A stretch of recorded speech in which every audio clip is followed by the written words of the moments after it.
ಈ ದಿನ ರಾತ್ರಿ ಮಲಗುವ ಮೊದಲು ಈ ಗ್ಯಾಸ್ ಸ್ಟವ್ ಕೆಳಗಡೆ ಇಡಿ ಸಾಕು. ಬೆಳಗಾಗುವಷ್ಟರಲ್ಲಿ ಲಕ್ಷ್ಮೀದೇವಿ ಕೋಟಿಗಟ್ಟಲೆ ಹಣವನ್ನು ಸುರಿಸುತ್ತಾಳೆ. ನಿಮ್ಮ ನೀರಿನ ಕೊರತೆಯನ್ನು ನೀಗಿಸುತ್ತದೆ. ನಿಮ್ಮ ಎಲ್ಲ ಆರ್ಥಿಕ ಸಮಸ್ಯೆಗಳು ಪರಿಹಾರವಾಗುತ್ತವೆ. ಈ ದಿನ ಲಕ್ಷ್ಮೀದೇವಿಗೆ ಅತ್ಯಂತ ಪ್ರಿಯವಾದ ದಿನ. ನಾವೆಲ್ಲರೂ ತುಂಬ ಕಷ್ಟಪಟ್ಟು ಸಂಪಾದಿಸುತ್ತೇವೆ, ಆದರೆ ಈ ಹಣ ಕೈಯಲ್ಲಿ ನಿಲ್ಲುತ್ತಿಲ್ಲ. ಅನಗತ್ಯ ಖರ್ಚುಗಳು ಹೆಚ್ಚಾಗುತ್ತಿವೆ. ಮನೆಯಲ್ಲಿ ಯಾವುದೋ ಒಂದು ರೂಪದಲ್ಲಿ ಆರ್ಥಿಕ ತೊಂದರೆಗಳು ಕಾಡುತ್ತಿವೆ ಎಂದು ಅನೇಕರು ಚಿಂತಿಸುತ್ತಾರೆ.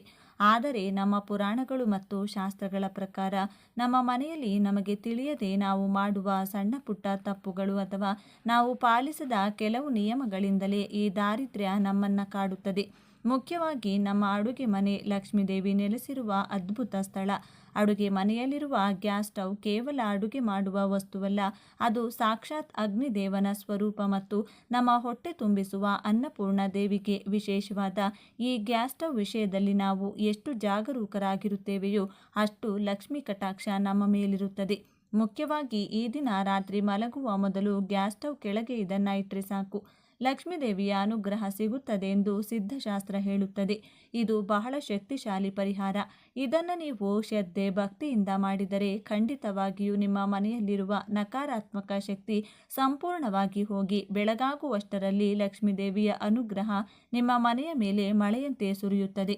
ಹಾಗಾದರೆ ಈ ದಿನ ರಾತ್ರಿ ಗ್ಯಾಸ್ ಸ್ಟವ್ ಕೆಳಗೆ ಏನನ್ನು ಇಡಬೇಕು, ಏನನ್ನು ಇಟ್ಟರೆ ಹಣದ ಸಮಸ್ಯೆಗಳು ದೂರವಾಗಿ ಧನಲಾಭ ಸಿಗುತ್ತದೆ ಎಂಬುದನ್ನು ಈಗ ನಾವು ಈ ವಿಡಿಯೋದಲ್ಲಿ ವಿವರವಾಗಿ ತಿಳಿದುಕೊಳ್ಳೋಣ. ಅಲ್ಲಿ ಸ್ವಲ್ಪ ಇಲ್ಲಿ ಸ್ವಲ್ಪ ನೋಡಿದರೆ ಅರ್ಥವಾಗುವುದಿಲ್ಲ. ಆದ್ದರಿಂದ ಸಂಪೂರ್ಣವಾಗಿ ವಿಡಿಯೋ ನೋಡಿ. ಎಲ್ಲರೂ ಭಕ್ತಿಯಿಂದ ಜೈ ಮಹಾಲಕ್ಷ್ಮಿ ಎಂದು ಕಮೆಂಟ್ ಮಾಡಿ. ಹಾಗೆಯೇ ಈ ವಿಡಿಯೋಗೆ ಲೈಕ್ ಮಾಡಿ. ಇನ್ನು ವಿಡಿಯೋಗೆ ಬಂದರೆ, ಪರಿಹಾರ ಮಾಡಲು ನಮಗೆ ಬೇಕಾದ ವಸ್ತುಗಳು ನಮ್ಮ ಮನೆಯಲ್ಲಿ ಸುಲಭವಾಗಿ ಸಿಗುತ್ತವೆ. ಒಂದು ಸಣ್ಣ ತಟ್ಟೆ, ಸ್ವಲ್ಪ ಅರಿಶಿನ ಕುಂಕುಮ, ಒಂದು ದಾಸವಾಳದ ಎಲೆ, ಕೆಲವು ಸಾಸಿವೆ ಮತ್ತು ಒಂದು ಸಣ್ಣ ಬೆಲ್ಲದ ತುಂಡು. ಈ ಎಲ್ಲ ವಸ್ತುಗಳು ಆಧ್ಯಾತ್ಮಿಕವಾಗಿ ಬಹಳ ಶಕ್ತಿಯುತವಾಗಿವೆ. ಈಗ ಪರಿಹಾರವನ್ನು ಹೇಗೆ ಮಾಡಬೇಕೆಂದು ವಿವರವಾಗಿ ಹೇಳ್ತೀನಿ. ಈ ದಿನ ರಾತ್ರಿ ನೀವು ಊಟ ಮುಗಿಸಿ ಅಡುಗೆ ಮನೆಯಲ್ಲಿ ಸ್ವಚ್ಛಗೊಳಿಸಿದ ನಂತರ ಮಲಗುವ ಮೊದಲು ಈ ಕೆಲಸವನ್ನು ಮಾಡಬೇಕು. ಏನೂ ಇಲ್ಲ, ಮೊದಲು ಒಂದು ಸಣ್ಣ ತಟ್ಟೆಯನ್ನು ತೆಗೆದುಕೊಳ್ಳಿ. ಅದರಲ್ಲಿ ನಿಮಗೆ ಬಟ್ಟಲು ತುಂಬ ಉಪ್ಪನ್ನು ತೆಗೆದು ಆ ತಟ್ಟೆಯಲ್ಲಿ ಹಾಕಿ. ಸಮುದ್ರ ಗರ್ಭದಿಂದ ಹುಟ್ಟಿದ ಉಪ್ಪು ಸಾಕ್ಷಾತ್ ಲಕ್ಷ್ಮೀ ಸ್ವರೂಪ ಎಂದು ನಮಗೆಲ್ಲರಿಗೂ ಗೊತ್ತು. ಆದ್ದರಿಂದ ಉಪ್ಪನ್ನು ಎಂದಿಗೂ ಕೆಳಗೆ ಚೆಲ್ಲಬಾರದು, ಕಾಲಿನಿಂದ ತುಳಿಯಬಾರದು ಎಂದು ಹಿರಿಯರು ಹೇಳುತ್ತಿರುತ್ತಾರೆ. ಸಾಕ್ಷಾತ್ ಶ್ರೀ ಮಹಾಲಕ್ಷ್ಮಿಯ ಅವಶ್ಯಕತೆ ಇರುತ್ತದೆ. ಆದ್ದರಿಂದ ಒಂದು ಹಿಡಿ ಉಪ್ಪು ಹಾಕಿ ಎಲೆಯ ಮೇಲೆ ಸ್ವಲ್ಪ ಅರಿಶಿನ ಮತ್ತು ಕುಂಕುಮವನ್ನು ಚಿಮುಕಿಸಿ. ಅರಿಶಿನ ಕುಂಕುಮ ಮಂಗಳಕರವಾದವು, ಅವು ಎಲ್ಲೆಲ್ಲಿ ಇರುತ್ತವೆಯೋ ಅಲ್ಲಿ ಶುಭವಾಗುತ್ತದೆ. ಈಗ ಎಲೆ ಅರಿಶಿನ ಕುಂಕುಮದ ಮೇಲೆ ಒಂದು ದಾಸವಾಳದ ಎಲೆಯನ್ನು ಇಡಿ. ದಾಸವಾಳದ ಹೂವೆಂದರೆ ದೇವಿಗೆ ತುಂಬ ಇಷ್ಟ. ದಾಸವಾಳದ ಎಲೆಗಳಲ್ಲಿಯೂ ಅಷ್ಟೇ ಶಕ್ತಿ ಅಡಗಿರುತ್ತದೆ. ದಾಸವಾಳದ ಎಲೆ ನಮ್ಮ ಕಷ್ಟಗಳನ್ನು ನಿವಾರಿಸುವ ಶಕ್ತಿಯನ್ನು ಹೊಂದಿದೆ.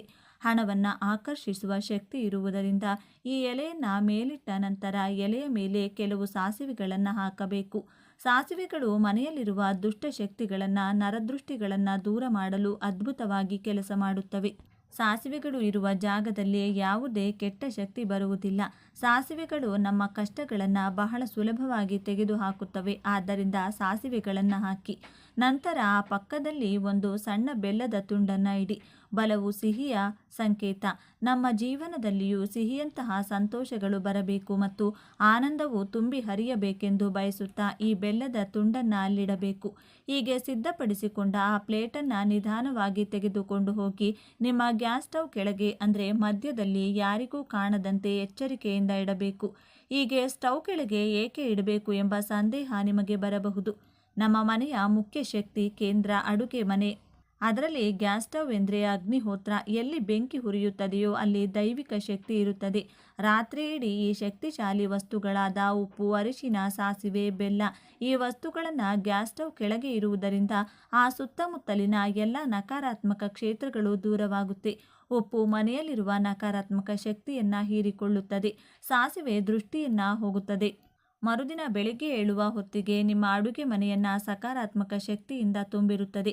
ಹಣವನ್ನು ಆಕರ್ಷಿಸಲು ಇದು ಬಹಳಷ್ಟು ಸಹಾಯ ಮಾಡುತ್ತದೆ. ಮರುದಿನ ಬೆಳಿಗ್ಗೆ ಎದ್ದ ತಕ್ಷಣ ಸ್ನಾನ ಮಾಡಿ ಆ ತಟ್ಟೆಯನ್ನು ತೆಗೆದು ಅದರಲ್ಲಿರುವ ವಸ್ತುಗಳನ್ನು ಯಾವುದಾದರೂ ಮರದ ಬುಡದಲ್ಲಿಯೋ ಅಥವಾ ಹರಿಯುವ ನೀರಿನಲ್ಲಿಯೋ ಹಾಕಬಹುದು.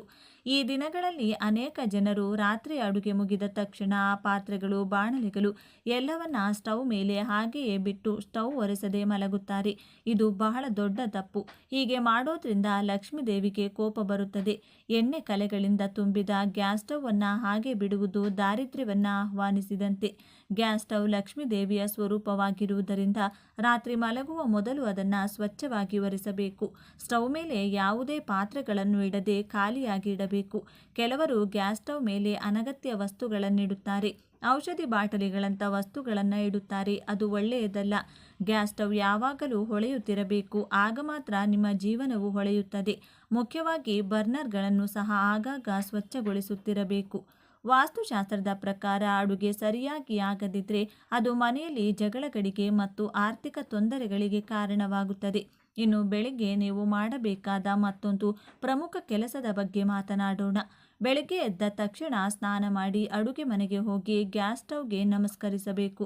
ಅಡುಗೆ ಪ್ರಾರಂಭಿಸುವ ಮೊದಲು ಸ್ಟವ್ ಮೇಲೆ ಸ್ವಲ್ಪ ನೀರು ಚಿಮುಕಿಸಿ ಅಥವಾ ಸ್ವಲ್ಪ ಸ್ಟವ್ವನ್ನು ಒರೆಸಿ. ಸಾಧ್ಯವಾದರೆ ಸ್ಟವ್ನ 2 ಬದಿಗಳಲ್ಲಿ ಸಣ್ಣ ರಂಗೋಲಿ ಹಾಕಿ ನಂತರ ಸ್ಟವ್ ಹಚ್ಚಿ. ಮೊದಲ ಬಾರಿಗೆ ಚಹಾ ಮಾಡದೆ ಹಾಲು ಉಕ್ಕಿಸುವುದನ್ನು ಅಭ್ಯಾಸ ಮಾಡಿಕೊಳ್ಳಿ. ಒಂದು ಸಣ್ಣ ಪಾತ್ರೆಯಲ್ಲಿ ಹಾಲು ಹಾಕಿ ಅದು ಉಕ್ಕಿ ಕೆಳಗೆ ಬೀಳುವಂತೆ ಕಾಯಿಸಿ.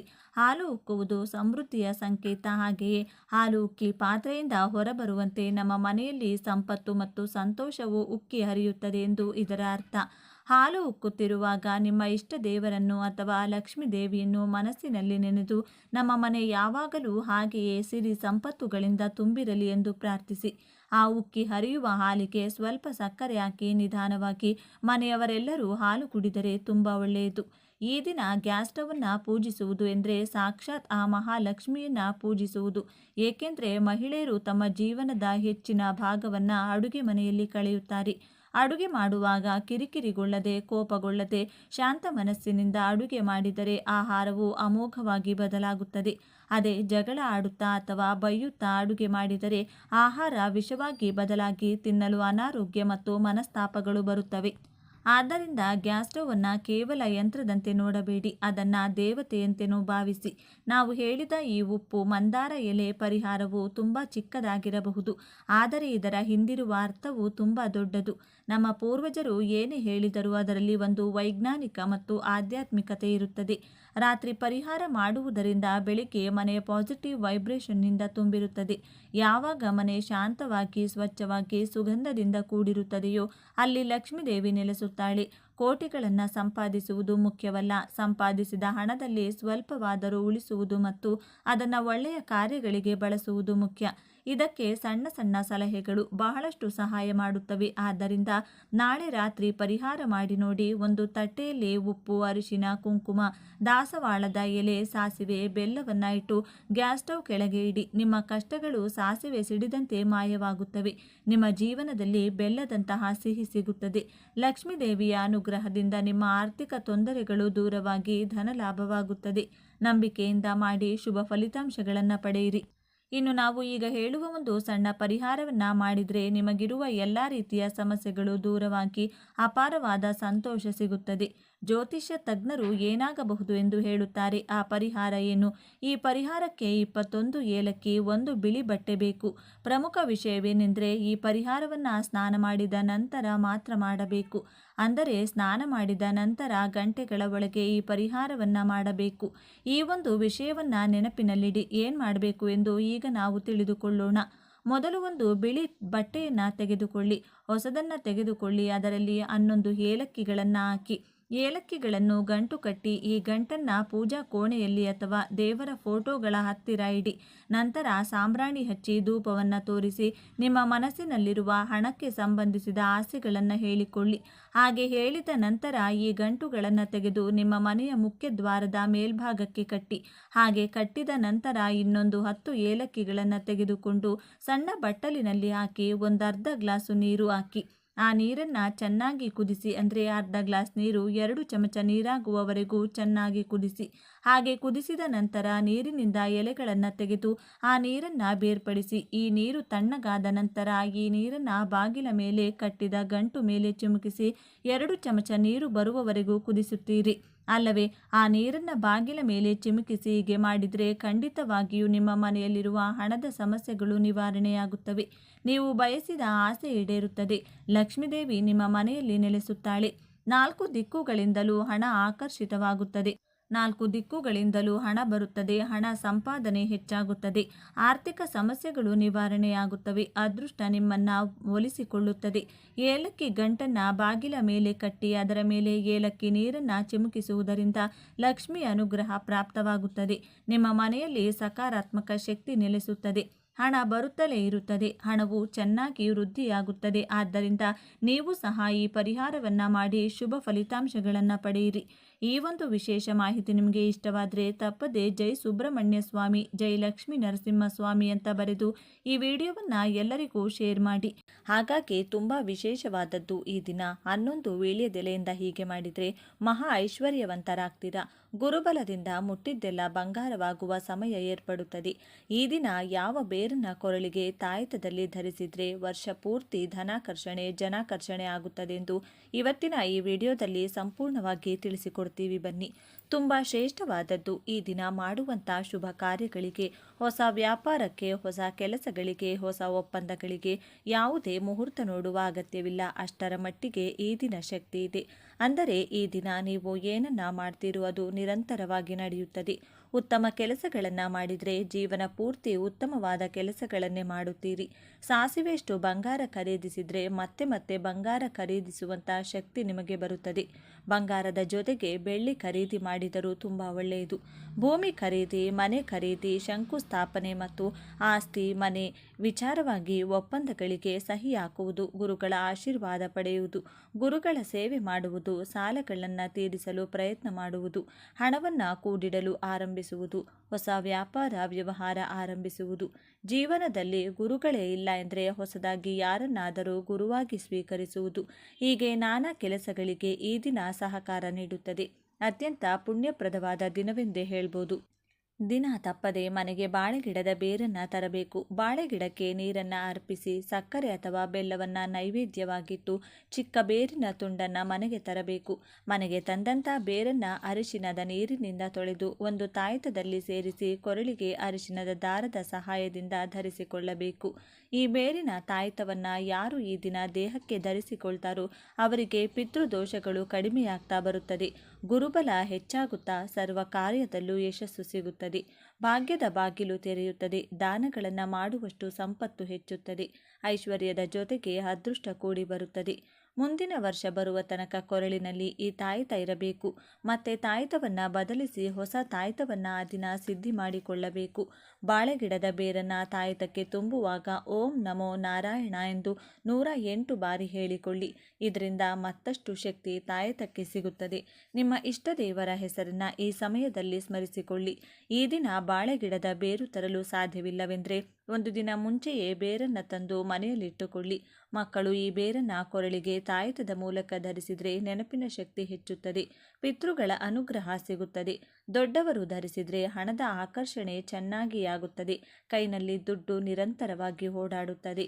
ನಿಂತ ವ್ಯವಹಾರಗಳಲ್ಲಿ ಪ್ರಗತಿ, ಧನಲಾಭ, ಮಾನಸಿಕ ನೆಮ್ಮದಿ ಸಿಗುತ್ತದೆ.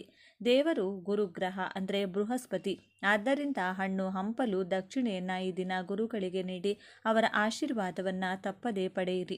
ಗುರುಗಳು ಇಲ್ಲವೆಂದರೆ ನಿಮ್ಮ ಮನೆಯಲ್ಲಿರುವಂತಹ ಹಿರಿಯರ ಕಾಲಿಗೆ ಬಿದ್ದು ಆಶೀರ್ವಾದ ಪಡೆಯಿರಿ. ಗುರು ರಾಘವೇಂದ್ರ ಸ್ವಾಮಿಗಳಾಗಿರಬಹುದು, ಶಿರಡಿ ಸಾಯಿಬಾಬಾಗಳಾಗಿರಬಹುದು, ದತ್ತಾತ್ರೇಯ ಸ್ವಾಮಿಯಾಗಿರಬಹುದು. ಈ ರೀತಿ ಗುರುಗಳ ಆಲಯಕ್ಕೆ ಹೋಗಿ ಗುರುಗಳ ದರ್ಶನವನ್ನು ತಪ್ಪದೇ ಮಾಡಿ. ಓಂ ದತ್ತಾತ್ರೇಯ ನಮಃ ಎಂದು ಸಾಧ್ಯವಾದಷ್ಟು ಬಾರಿ ಹೇಳಿಕೊಳ್ಳಿ. ಹಾಗೆಯೇ ಈ ದಿನ ದಾನವನ್ನು ಮರೆಯದೇ ಮಾಡಬೇಕು. ಈ ನಕ್ಷತ್ರ ಇರುವ ದಿನ ದಾನ ಮಾಡಿದರೆ ಹೆಚ್ಚು ಹೆಚ್ಚು ದಾನ ಮಾಡುವ ಶಕ್ತಿ ವೃದ್ಧಿಸುತ್ತದೆ. ಹಸಿದವರಿಗೆ ಈ ದಿನ ಅನ್ನದಾನ ಮಾಡಿ. ಹಾಲಿನ ದಾನವನ್ನು ನೀಡಿ ಜಲದಾನವನ್ನು ಮಾಡಿದರೆ ಶ್ರೇಷ್ಠ ಫಲಗಳು ಪ್ರಾಪ್ತಿಯಾಗುತ್ತೆ. ನಿಮ್ಮಲ್ಲಿನ ಸಂಪತ್ತು ಹೆಚ್ಚಾಗಿ ಅದನ್ನು ಮತ್ತೊಬ್ಬರಿಗೆ ಹಂಚುವಂತಹ ಮಟ್ಟಕ್ಕೆ ನೀವು ತಲುಪುತ್ತೀರಿ. ಹಾಗೆಯೇ ಈ ದಿನದಿಂದ ಸ್ವರ್ಣ ಗಣಪತಿ ಮಂತ್ರ ಪಠಿಸಲು ಆರಂಭ ಮಾಡಿದರೆ ಶೀಘ್ರವಾಗಿ ಬಂಗಾರ ಕೊಳ್ಳುವ ಶಕ್ತಿ ಬಂದು ಮನೆಗೆ ಹೆಚ್ಚಿನ ಬಂಗಾರ ತರಲು ದಾರಿಯಾಗುತ್ತದೆ. ಈ ಸ್ವರ್ಣ ಗಣಪತಿ ಮಂತ್ರವನ್ನು ನಾಳೆ ಹಾಗೂ ದಿನನಿತ್ಯ ನಿಮ್ಮ ಮನೆಯಲ್ಲಿ ದೀಪಾರಾಧನೆ ಮಾಡುವಾಗ ಸಾಧ್ಯವಾದಷ್ಟು ಬಾರಿ ಪಠಿಸಿ ಗಣೇಶನಿಗೆ ನಮಸ್ಕಾರ ಮಾಡಿಕೊಳ್ಳಿ. ಈ ಮಂತ್ರ ಹೇಳುವಾಗ 11 ವೀಳ್ಯದೆಲೆಗಳನ್ನು ಒಂದೊಂದೇ ಗಣೇಶನ ಮುಂದೆ ಇಡುತ್ತಾ ಮಂತ್ರವನ್ನು ಕೂಡ 11 ಬಾರಿ ಹೇಳಿಕೊಳ್ಳಬೇಕು. ತುಪ್ಪದ ದೀಪಗಳನ್ನು ಗಣೇಶನ ಮುಂದೆ ಬೆಳಗಿ ದೇವರ ಮುಂದೆ ಇಟ್ಟ 11 ಎಲೆಗಳನ್ನು ಸ್ವಲ್ಪ ಸಮಯದ ನಂತರ ನೀವಾದರೂ ಸರಿ, ನಿಮ್ಮ ಮನೆಯವರಾದರೂ ಸರಿ ಎತ್ತಿಟ್ಟುಕೊಂಡು ಸೇವಿಸುತ್ತಾ ಬರಬೇಕು. ಸಕ್ಕರೆ, ಏಲಕ್ಕಿ, ಅಡಿಕೆ, ಒಂದು ಸಿಹಿ ಖರ್ಜೂರದ ಜೊತೆಗೆ ಎಲೆಯನ್ನು ಸೇವಿಸುತ್ತಾ ಕಷ್ಟಗಳೆಲ್ಲ ಕಳೆಯಲೆಂದು ಗಣಪತಿಗೆ ಕೈ ಮುಗಿಯಬೇಕು. ಅತ್ಯಂತ ಪ್ರಿಯವಾದ ನಕ್ಷತ್ರ, ಹಾಗಾಗಿ ಈ ದಿನದಂದು ಸರ್ವ ಗ್ರಹಗಳ ಅನುಗ್ರಹಕ್ಕೆ ನವಗ್ರಹ ಪ್ರದಕ್ಷಿಣೆ ಮಾಡಬೇಕು. ಈ ದಿನ ನವಗ್ರಹಗಳಿಗೆ ಪ್ರದಕ್ಷಿಣೆ ಮಾಡುವಾಗ ಓಂ ನಮಃ ಶಿವಾಯ ಅಥವಾ ಶಿವಾಯ ಓಂ ಎಂದು ಹೇಳಿಕೊಳ್ಳಿ. ಅನ್ನ ಹಾಗೂ ಎಳ್ಳನ್ನು ನವಗ್ರಹಗಳ ಮುಂದಿಟ್ಟು ನಮಸ್ಕಾರ ಮಾಡಿಕೊಂಡ್ರೆ ಅನೇಕ ರೀತಿಯ ಗ್ರಹದೋಷ, ಜಾತಕ ದೋಷಗಳು ಕೂಡ ಕಳೆದು ಹೋಗುತ್ತದೆ. ಇನ್ನು ಸ್ವಂತ ಮನೆ ಕಟ್ಟಲು ಕನಸು ನನಸಾಗುತ್ತದೆ. ಯಾವುದಾದರೂ ದೇಗುಲದ ಆವರಣದಲ್ಲಿ ಅಥವಾ ಖಾಲಿ ಪ್ರದೇಶಗಳಲ್ಲಿ ನಿಮ್ಮ ಕೈನಿಂದ 11 ಅರಳಿ ಸಸಿಗಳನ್ನು ಅಥವಾ ಒಂದೇ ಒಂದು ಔದುಂಬರ ಸಸಿಯನ್ನು ನೆಟ್ಟು ಜಲವನ್ನು ಅರ್ಪಿಸಿ ಬರಬೇಕು. ಆಗಾಗ ಈ ಸಸಿಗಳ ಬಳಿ ಹೋಗಿ ಪೋಷಿಸಬೇಕು. ಈ ಕೆಲಸ ಮಾಡೋದ್ರಿಂದ ನಿಮ್ಮ ಜಾತಕದಲ್ಲಿ ಎಂಥದ್ದೇ ದೋಷಗಳಿದ್ದರೂ ಕಳೆದು ಭೂಮಿಯೋಗ ಪ್ರಾಪ್ತಿಯಾಗುತ್ತದೆ. ನೋಡಿದ್ರಲ್ಲ, ಈ ದಿನ ಯಾವೆಲ್ಲ ವಿಧಿವಿಧಾನಗಳನ್ನು ಪಾಲಿಸಿದರೆ ಐಶ್ವರ್ಯ ಪ್ರಾಪ್ತಿಯಾಗುತ್ತೆ ಅಂತ. ಸಾಲಗಳಿಂದ ಉಂಟಾಗುವಂತಹ ಮಾನಸಿಕ ವೇದನೆ ಅಥವಾ ಆರ್ಥಿಕ ಸಮಸ್ಯೆ ನಿವಾರಿಸಿಕೊಳ್ಳೋಕೆ ಈ ಪರಿಹಾರ ತುಂಬ ಚೆನ್ನಾಗಿ ಕೆಲಸ ಮಾಡುತ್ತದೆ. ಈ ಪರಿಹಾರದಲ್ಲಿ ನಾವು ಬಳಸೋ ಪ್ರತಿ ಪದಾರ್ಥಕ್ಕೂ ಒಂದು ನಿರ್ದಿಷ್ಟವಾದ ಶಕ್ತಿ ಇದೆ. ಈ ಪರಿಹಾರಕ್ಕಾಗಿ ನಾವು ಬಳಸುವಂತಹ ವಸ್ತುಗಳ ಪ್ರಾಮುಖ್ಯತೆ ಏನೆಂದರೆ, ಈ ಪರಿಹಾರಕ್ಕೆ ನಮಗೆ ಮೊದಲು ಬೇಕಾಗಿರೋದು ಕಪ್ಪು ಬಣ್ಣದ ಬಟ್ಟೆ. ಕಪ್ಪು ಬಣ್ಣ ಶನಿದೇವರ ಸಂಕೇತ. ಶನಿಗ್ರಹ ಕರ್ಮ, ನ್ಯಾಯ ಹಾಗೂ ಕಷ್ಟಗಳಿಗೆ ಅಧಿಪತಿ. ಕಪ್ಪು ಬಣ್ಣ ನಕಾರಾತ್ಮಕ ಶಕ್ತಿಗಳನ್ನು, ದೃಷ್ಟಿಯನ್ನು ಹಾಗೂ ಕೆಟ್ಟದ್ದನ್ನು ತನ್ನೊಳಗೆ ಎಳೆದುಕೊಳ್ಳುವಂಥ ಗುಣ ಹೊಂದಿದೆ. ಆದ್ದರಿಂದಲೇ ಅಮಾವಾಸ್ಯೆ ದಿನ ಕಪ್ಪು ಬಟ್ಟೆ ಹಾಕೋಬಾರ್ದು ಅಂತಾರೆ. ಇನ್ನು ಈ ಪರಿಹಾರಕ್ಕೆ ನಮಗೆ ಬೇಕಾದಂಥ 2ನೇ ಪದಾರ್ಥ ಲವಂಗ. ಇದಕ್ಕೆ ನಮಗೆ 5 ಲವಂಗಗಳು ಬೇಕು. ಲವಂಗಗಳು ನಕಾರಾತ್ಮಕ ಶಕ್ತಿಗಳನ್ನು ನಾಶಪಡಿಸುವ ಶಕ್ತಿ ಹೊಂದಿವೆ. ಇದು ಕಾರ್ಯಸಿದ್ಧಿಗೆ ಹಾಗೂ ನಮ್ಮೊಳಗೆ ಸಕಾರಾತ್ಮಕ ಶಕ್ತಿಯನ್ನು ಹೆಚ್ಚಿಸಲು ಉಪಯೋಗವಾಗುತ್ತೆ. ಪಂಚಭೂತಗಳಿಗೆ ಸಂಕೇತವಾಗಿ ಈ ಪರಿಹಾರದಲ್ಲಿ ನಾವು 5 ಲವಂಗಗಳನ್ನು ಬಳಸುತ್ತೀವಿ. ಇನ್ನು 3ನೇ ಪದಾರ್ಥ 5 ಕರಿಮೆಣಸು. ಮೆಣಸು ದೃಷ್ಟಿಯನ್ನು, ಶತ್ರುಗಳ ಕೆಟ್ಟ ಆಲೋಚನೆಗಳನ್ನು ನಾಶಪಡಿಸುವ ಶಕ್ತಿ ಹೊಂದಿದೆ. ಇದು ನಮ್ಮ ಸುತ್ತಲೂ ಒಂದು ರಕ್ಷಣಾ ಕವಚದಂತೆ ಕೆಲಸ ಮಾಡುತ್ತದೆ. ಇನ್ನು ಈ ಪರಿಹಾರದಲ್ಲಿ ನಾವು ಬಳಸುವಂತಹ ಕೊನೆಯ ಪದಾರ್ಥ ಕಪ್ಪು ಎಳ್ಳು. ಇದು ಶನಿದೇವರಿಗೆ, ಪಿತೃದೇವತೆಗಳಿಗೆ ಅತಿ ಪ್ರಿಯವಾದದ್ದು. ಕಪ್ಪು ಎಳ್ಳು ನಮ್ಮ ಕರ್ಮಫಲವನ್ನು, ಪಿತೃದೋಷಗಳನ್ನು, ದೀರ್ಘಕಾಲದ ಸಮಸ್ಯೆಗಳನ್ನು ನಿವಾರಿಸಲು ಸಹಾಯ ಮಾಡುತ್ತೆ. ಸಾಲಬಾಧೆ ಕೂಡ ಒಂದು ರೀತಿಯಾದ ಕರ್ಮಫಲವೇ. ಸೂರ್ಯ ಮುಳುಗಿದ ಮೇಲೆ ಈ ಪರಿಹಾರ ಮಾಡಬೇಕು. ಇದಕ್ಕಾಗಿ ನೀವು ಮೊದಲು ಕೈಕಾಲು ತೊಳೆದುಕೊಂಡು ಒಂದು ಪ್ರಶಾಂತವಾದ ಹಾಗೂ ಯಾರೂ ಇಲ್ಲದೇ ಇರುವಂಥ ಜಾಗದಲ್ಲಿ ಕುಳಿತುಕೊಂಡು ನಿಮ್ಮ ಮುಂದೆ ಒಂದು ಕಪ್ಪು ಬಟ್ಟೆಯನ್ನು ಹರಡಿ ಮೊದಲು ಅದರಲ್ಲಿ ಒಂದು ಹಿಡಿ ಕಪ್ಪು ಎಳ್ಳು ಹಾಕಿ ಅದರ ಮೇಲೆ 5 ಚೆನ್ನಾಗಿ ಹೂವಿರುವಂಥ ಲವಂಗಗಳಿಟ್ಟು ಅದರ ಮೇಲೆ 5 ಚೆನ್ನಾಗಿರುವಂಥ ಕಾಳು ಮೆಣಸು ಹಾಕಿ 1 ನಿಮಿಷ ಕಣ್ಣು ಮುಚ್ಚಿಕೊಂಡು ನಿಮ್ಮ ಇಷ್ಟ ದೇವರು, ಕುಲದೇವರು ಹಾಗೂ ಪಿತೃದೇವತೆಗಳನ್ನು ಮನಸ್ಫೂರ್ತಿಯಾಗಿ ಪ್ರಾರ್ಥಿಸಿ ನಿಮ್ಮ ಸಮಸ್ಯೆಗಳನ್ನು ಸ್ಪಷ್ಟವಾಗಿ ಹೇಳಿಕೊಳ್ಳಬೇಕು. ಅಂದರೆ ಆರ್ಥಿಕ ಸಮಸ್ಯೆ ಆಗಿರಬಹುದು, ಅನಾರೋಗ್ಯ ಸಮಸ್ಯೆ ಆಗಿರಬಹುದು, ದೃಷ್ಟಿದೋಷ, ಹೀಗೆ ಯಾವ ಸಮಸ್ಯೆ ಇದ್ರೂ ಆ ಸಮಸ್ಯೆಯನ್ನು ಹೇಳಿಕೊಂಡು ದೇವರೇ, ನನ್ನ ಮಾನಸಿಕ ಭಾರ ಹಾಗೂ ನನ್ನ ಎಲ್ಲ ಸಮಸ್ಯೆಗಳನ್ನು ಈ ಪದಾರ್ಥಗಳಲ್ಲಿ ಆವಾಹನೆ ಮಾಡ್ತಾ ಇದ್ದೀನಿ. ಈ ಸಮಸ್ಯೆಗಳೆಲ್ಲವೂ ಈ ಮೂಟೆಯ ಜೊತೆಗೆ ನನ್ನ ಜೀವನದಿಂದ ತೊಲಗಿ ಹೋಗಬೇಕು ಎಂದು ದೃಢ ನಂಬಿಕೆಯಿಂದ ನಿಮ್ಮ ಸಂಕಲ್ಪ ಹೇಳಿಕೊಂಡು ಆ ಬಟ್ಟೆಯನ್ನು ಗಂಟು ಕಟ್ಟಬೇಕು. ಆ ನಂತರ ಆ ಮೂಟೆಯನ್ನು ನಿಮ್ಮ ಬಲಗೈನಲ್ಲೇ ಹಿಡಿದುಕೊಂಡು ನಿಮ್ಮ ತಲೆ ಸುತ್ತಲೂ 7 ಸಲ ಸುತ್ತಿಕೊಳ್ಬೇಕು. ಪ್ರತಿ ಸಲ ಒಂದೊಂದು ಸುತ್ತುವಾಗಲೂ ನನ್ನ ಸಮಸ್ಯೆಗಳೆಲ್ಲವೂ ನನ್ನಿಂದ ದೂರ ಆಗ್ತಿದೆ ಎಂದು ದೃಢವಾಗಿ ನಿಮ್ಮ ಮನಸ್ಸಿನಲ್ಲಿ ಅಂದುಕೊಳ್ಬೇಕು. 7 ಸಲ ಸುತ್ತಿದ ತಕ್ಷಣ ಆ ಮೂಟೆಯನ್ನು ತೆಗೆದುಕೊಂಡು ಮನೆಯಿಂದ ಹೊರಗಡೆ ಹೋಗಿ ಯಾರೂ ಇಲ್ಲದೆ ಇರುವಂಥ ನಿರ್ಜನ ಪ್ರದೇಶದಲ್ಲಾಗಿರಬಹುದು ಅಥವಾ ಮುಳ್ಳಿನ ಗಿಡದ ಕೆಳಗಡೆ ಆಗಿರಬಹುದು ಅಥವಾ ಹರಿಯು ನೀರಾಗಿರಬಹುದು. ಈ 3 ಪ್ರದೇಶಗಳಲ್ಲಿ ಯಾವುದೋ ಒಂದು ಜಾಗದಲ್ಲಿ ಆ ಮೂಟೆಯನ್ನು ಎಸೆದು ಹಿಂದಿರುಗಿ ನೋಡದೆ ಮನೆಗೆ ಬಂದು ಬಿಡಿ. ನೀವು ಹಿಂದೆ ತಿರುಗಿ ನೋಡಿದರೆ ನೀವು ಬಿಸಾಕಿ ಹಾಕಿದಂತಹ ಸಮಸ್ಯೆಗಳಿಗೆ ದುಪ್ಪಟ್ಟು ಸಮಸ್ಯೆಗಳನ್ನು ನಿಮ್ಮ ಜೊತೆಗೆ ನಿಮ್ಮ ಮನೆಗೆ ತೆಗೆದುಕೊಂಡಂತೆ ಆಗುತ್ತದೆ. ನೀವು ಈ ಪರಿಹಾರ ಮಾಡೋಕೆ ಶುರು ಮಾಡಿದಾಗಿನಿಂದ ಪರಿಹಾರ ಮುಗಿಸಿ ಮನೆಗೆ ಬರೋವರೆಗೂ ಯಾರ ಜೊತೆ ಕೂಡ ಮಾತನಾಡಬಾರದು. ಮನೆಗೆ ಬಂದ ಮೇಲೆ ಕೈಕಾಲು ಮುಖ ತೊಳೆದುಕೊಂಡು ನಿಮ್ಮ ದೇವರ ಮನೆಯಲ್ಲಿ ದೀಪ ಹಚ್ಚಿ ನಿಮ್ಮ ಇಷ್ಟ ದೇವರನ್ನು ಪೂಜಿಸಿ ಎಲ್ಲ ಒಳ್ಳೆಯದಾಗುತ್ತದೆ ಅಂತ ನಂಬಬೇಕು.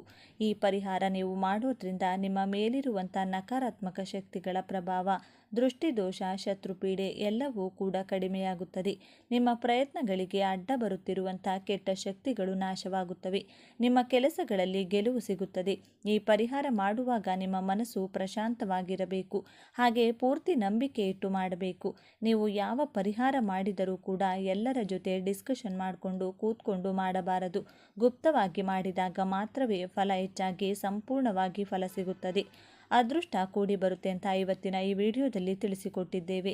ಈ ಮಾಹಿತಿ ನಿಮಗೆ ಇಷ್ಟವಾದರೆ ತಪ್ಪದೆ ನಿಮ್ಮ ಇಷ್ಟ ದೇವರ ಹೆಸರನ್ನು ಬರೆದು ಈ ವಿಡಿಯೋವನ್ನು ಪ್ರತಿಯೊಬ್ಬರಿಗೂ ಕೂಡ ಶೇರ್ ಮಾಡಿ. ಮುಂದಿನ ಬಾರಿ ಮತ್ತೊಂದು ವಿಶೇಷ ದೈವ ಮಾಹಿತಿಯೊಂದಿಗೆ ಭೇಟಿಯಾಗೋಣ. ತುಂಬಾ ಶಕ್ತಿಯುತವಾದ ಈ ದಿನದಂದು ನೀವು ನಿಮ್ಮ ಮನೆಯಲ್ಲಿ ಈ ನೀರನ್ನು ಚೆಲ್ಲಿದ್ರೆ ಸಾಕು, ಕಡು ಬಡವರಾಗಿದ್ದರೂ ರಾಜ್ಯವನ್ನು ಆಳ್ತೀರಾ, ಅಂದರೆ ಅಷ್ಟೊಂದು ಶ್ರೀಮಂತರಾಗ್ತೀರಿ ಅಂತ ಅರ್ಥ. ನಿಮ್ಮ ಮನೆಯಲ್ಲಿ ಯಾವುದಾದರೂ ದುಷ್ಟಶಕ್ತಿಗಳು, ದರಿದ್ರ, ಕಷ್ಟ, ನಷ್ಟ, ಪೀಡೆ, ಪಿಶಾಚಿ, ದೃಷ್ಟಿದೋಷ ಮುಂತಾದವು ಇದ್ದರೆ ಅದೆಲ್ಲವೂ ಕೂಡ ಈ ನೀರು ಚೆಲ್ಲುವ ಮೂಲಕ ಮನೆಯಿಂದ ಓಡಿ ಹೋಗುತ್ತದೆ. ಇದರಿಂದ ನಿಮ್ಮ ಜೀವನವೇ ಬದಲಾಗುತ್ತದೆ. ನೀವು ಬೇಡ ಅಂದರೂ ನಿಮ್ಮ ಮನೆಗೆ ಹಣ ಬರುತ್ತಿರುತ್ತದೆ. ಮನೆಯಲ್ಲಿ ಯಾರಿಗಾದರೂ ದೃಷ್ಟಿಯಾಗಿದ್ದರೆ ಅದು ಕೂಡ ಹೊರಟು ಹೋಗುತ್ತದೆ. 100 ವರ್ಷಗಳ ಕಾಲ ಆರೋಗ್ಯವಾಗಿ ಬದುಕುತ್ತೀರಿ. ಹಾಗಾದರೆ ಆ ಶಕ್ತಿಯುತವಾದ ದಿವ್ಯ ನೀರು ಯಾವುದು ಎಂದು ಈಗ ನಾವು ನೋಡೋಣ. ಆದರೆ ಅದಕ್ಕೂ ಮುಂಚೆ ನೀವಿನ್ನೂ ನಮ್ಮ ಚಾನಲ್ನ ಸಬ್ಸ್ಕ್ರೈಬ್ ಮಾಡ್ಕೊಂಡಿಲ್ಲ ಅಂದರೆ ಖಂಡಿತ ಈಗಲೇ ಸಬ್ಸ್ಕ್ರೈಬ್ ಮಾಡ್ಕೊಳ್ಳಿ. ಹಾಗೆ ಈ ವಿಡಿಯೋ ಇಷ್ಟ ಆದರೆ ಮರೆಯದೆ ಒಂದು ಲೈಕನ್ನು ಕೊಡಿ. ಎಲ್ಲರೂ ಭಕ್ತಿಯಿಂದ ಓಂ ಶ್ರೀ ಮಹಾಲಕ್ಷ್ಮಿ ನಮಃ ಅಂತ ಕಮೆಂಟ್ ಮಾಡಿ. ನಮ್ಮ ಸನಾತನ ಧರ್ಮದ ಪ್ರಕಾರ ಮನುಷ್ಯರು ಇಷ್ಟ ಬಂದಾಗ ಸಮುದ್ರ ಸ್ನಾನ ಮಾಡುವಂತಿಲ್ಲ. ಖಂಡಿತವಾಗಿಯೂ ಮಾಡಬೇಕಾದ ಕೆಲಸಗಳಲ್ಲಿ ಅಥವಾ ವಿಧಿಗಳಲ್ಲಿ ಸಮುದ್ರ ಸ್ನಾನ ಕೂಡ ಈ ದಿನ ಎಂದು ಕೆಲವು ಅಳಲೆ ಕಾಯಿಲೆಗಳನ್ನು ಸಮುದ್ರದಲ್ಲಿ ಎಸೆದು ಸಮುದ್ರದ ನೀರಿನಲ್ಲಿ ಸ್ನಾನ ಮಾಡೋದ್ರಿಂದ ಪೂರ್ತಿಯಾಗಿ ಆ ವ್ಯಕ್ತಿಗಿರುವಂತಹ ಪೂರ್ತಿಯಾಗಿ ನರದೃಷ್ಟಿ ಹೊರಟು ಹೋಗುತ್ತದೆ. ಇನ್ನು ಜೀವನದಲ್ಲಿ ಎಂದೂ ಕೂಡ ಆ ವ್ಯಕ್ತಿಗೆ ನರದೃಷ್ಟಿ ತಗುಲುವುದಿಲ್ಲ ಎಂದು ನಮ್ಮ ಶಾಸ್ತ್ರಗಳು ಹೇಳುತ್ತಿದೆ. ಈ ದಿನ ಅತಿ ಪವಿತ್ರವಾದದ್ದು. ಶ್ರೀ ಮಹಾವಿಷ್ಣು ಕೂರ್ಮಾವತಾರ ಪಡೆದು ಈ ಭೂಮಿಯನ್ನು ಕಾಪಾಡಿದ್ದು ಈ ದಿನ ಎಂದು ನಮ್ಮ ಕೂರ್ಮ ಪುರಾಣ ಹೇಳುತ್ತದೆ. ಈ ದಿನ ಚಂದ್ರದೇವರು ತುಂಬ ಸಾಮರ್ಥ್ಯವನ್ನು ಹೊಂದಿರುತ್ತಾರೆ. ನಮ್ಮ ಮನಸ್ಸಿನ ಮೇಲೆ ಚಂದ್ರನ ಪ್ರಭಾವ ಗಣನೀಯವಾಗಿ ಈ ದಿನ ಇರುತ್ತದೆ.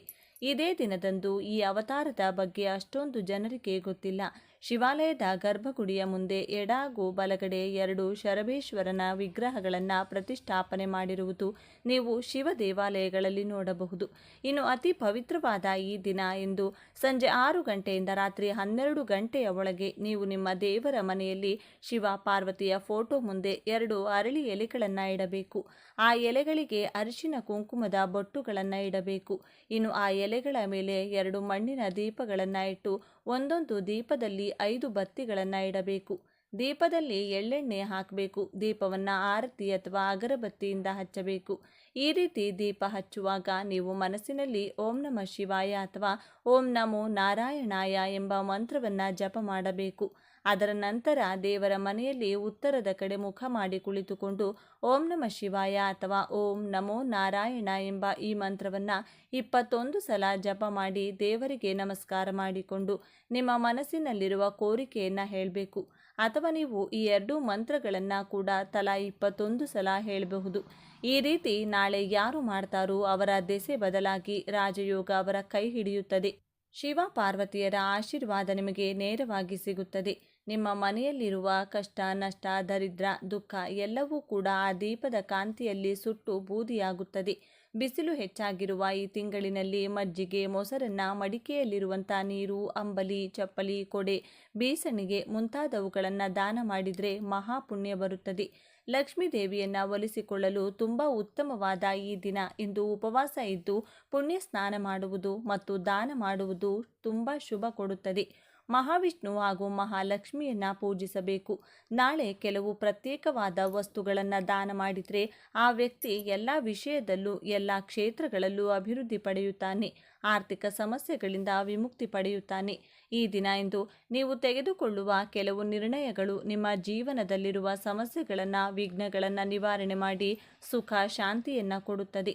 ಆರ್ಥಿಕ ಸಮಸ್ಯೆಗಳು ನಿವಾರಣೆಯಾಗಲು ಈ ದಿನ ಲಕ್ಷ್ಮೀ ದೇವಿಗೆ ಅರಿಶಿನ ಕೊಂಬುಗಳನ್ನು ಸಮರ್ಪಿಸಬೇಕು. ಪೂಜೆಯ ನಂತರ ಇವುಗಳನ್ನು ಕೆಂಪು ಬಟ್ಟೆಯಲ್ಲಿ ಸುತ್ತಿ ಭದ್ರವಾಗಿಟ್ಟುಕೊಳ್ಳಬೇಕು.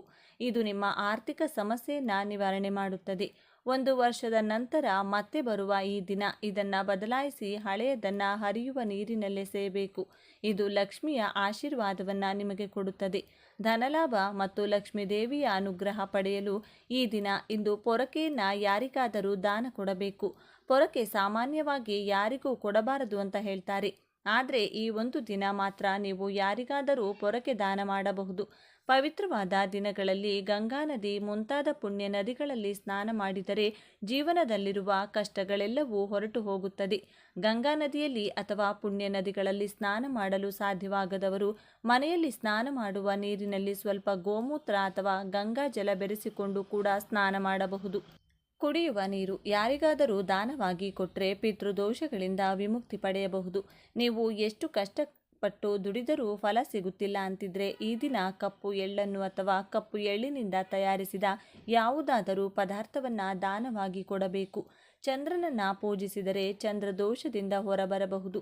ಮಾನಸಿಕ ಪ್ರಶಾಂತತೆ ಸಿಗುತ್ತದೆ. ಕೆಲಸಗಳಲ್ಲಿ ವಿಘ್ನಗಳು ಬರುವುದಿಲ್ಲ.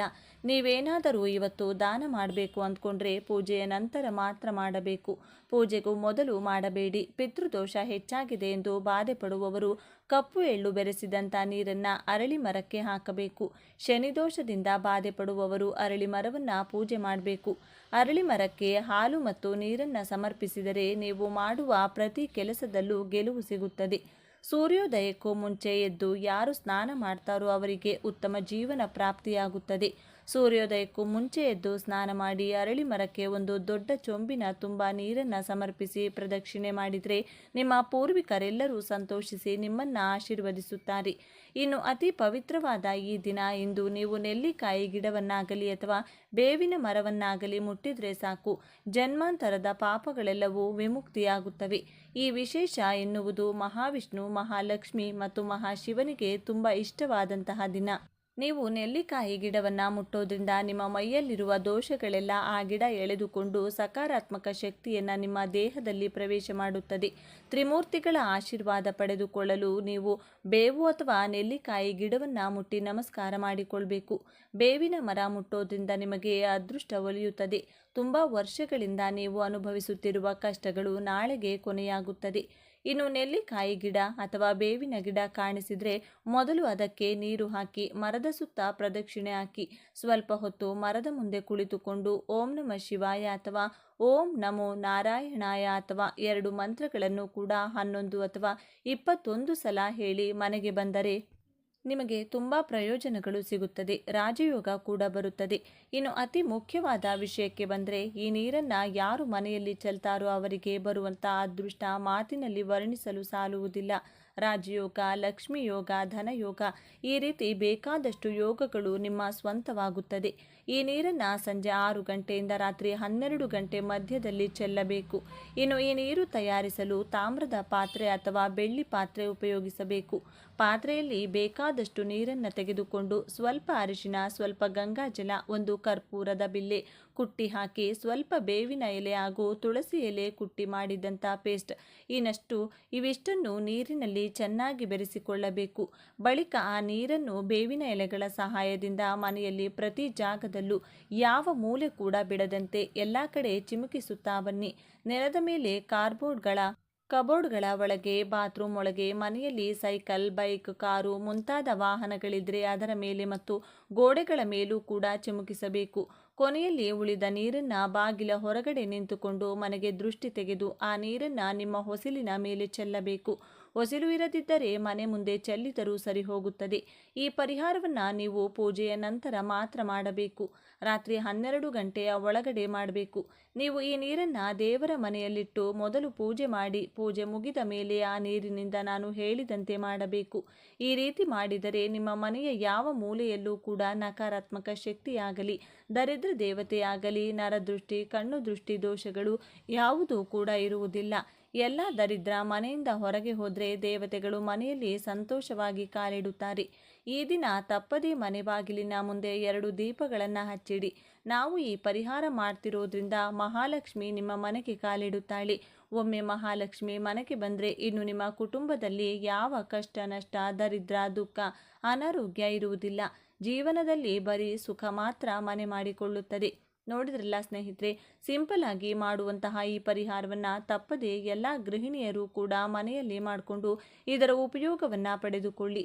ಈ ವಿಡಿಯೋ ನಿಮಗೆ ಇಷ್ಟ ಆದರೆ ಲೈಕ್ ಮಾಡಿ, ಶೇರ್ ಮಾಡಿ. ಇಂಥ ಹೆಚ್ಚಿನ ಉತ್ತಮ ಮಾಹಿತಿಗಳಿಗಾಗಿ ತಪ್ಪದೆ ನಮ್ಮ ಚಾನಲ್ನ ಸಬ್ಸ್ಕ್ರೈಬ್ ಮಾಡಿಕೊಳ್ಳಿ. ನಾಳೆ ಮತ್ತೊಂದು ವಿಡಿಯೋದೊಂದಿಗೆ ಪುನಃ ಭೇಟಿಯಾಗೋಣ. ಧನ್ಯವಾದಗಳು.